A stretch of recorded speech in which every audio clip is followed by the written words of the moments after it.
are extreme homes all over the world, and we're taking you inside some of them for a personal tour. The word extreme means different things to different people, but to these homeowners, it means dreaming, daring, and innovating. From construction to completion, we'll take a close-up look at these spectacular homes to find out just what makes each of them so extreme. This home was inspired by the world's most indestructible animal.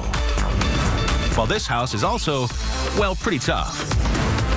We check out a floating putting green and a tiny home less than 7 feet wide. Exciting shapes, exceptional sizes, and exotic locations. These are some of the coolest homes around.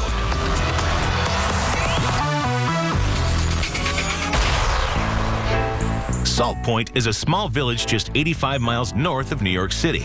And it's where Cristina Grajales and Isabelle Kirshner have built their 21st century cottage.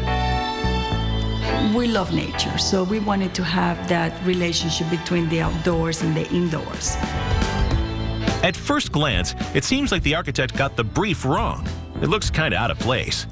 But give it a moment and the home magically blends into the surroundings using clever screens. The screening process was very experimental. I think our house was probably the first residence in the United States to utilize this kind of system. To hide the home, the architect put in sheets of perforated metal, 50 feet high. They reflect sunlight and are great camouflage. You might expect them to make the home feel closed off from the surroundings, cutting out the light and the views. But the architect has pulled off a minor miracle because the inside is bathed in light. The metal screens are cleverly perforated, so although it's difficult to see in, it's easy to see out. Downstairs, the combined lounge, dining room, and kitchen are all open and light. And what a set of views! You hardly notice the screens.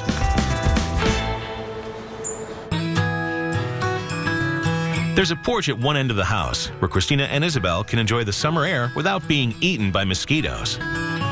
The screens let them leave the porch windows open at night to enjoy cool breezes in the home. The house is set next to this small little lake, and we have a waterfall. During the summer, we can always keep the doors in the bedrooms open, so you always hear the waterfall.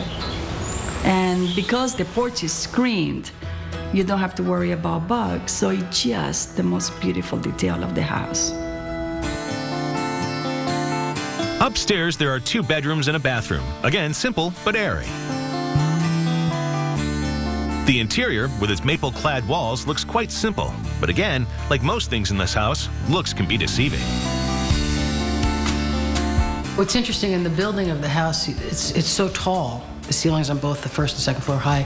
There are giant steel beams that frame both ends of the house for the engineering purposes because there's no internal weight-bearing walls. The high ceilings and glass walls create a light, open feel, made even more magical by the roof lights. There are 12 tubular glass lenses called oculars fitted along the roof, and they channel sunlight deep into the home all year round. They're not exactly circular. They actually have these weird shapes that they begin almost as square, and then they become circular. And the amazing about them is that they really regulate the light in the most beautiful way. In the summer, even at 10 o'clock at night, we never turn the lights on because the house is so bright. To help spread this light throughout the home, the upstairs landing is clear glass. It's a bit freaky to walk on, but a small price to pay for a house bathed in warm, natural light. Many people are afraid to walk on top of it. Terrified, In fact, actually. our dog refuses to walk across it. And also there are many people that refuse to walk over there. We never expected that reaction, but there are many people that absolutely refuse to walk over the glass floor. It's good, it discourages guests. But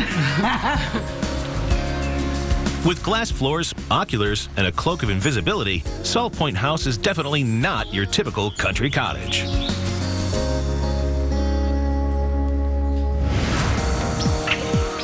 For people with a sense of adventure, the island of Bali has become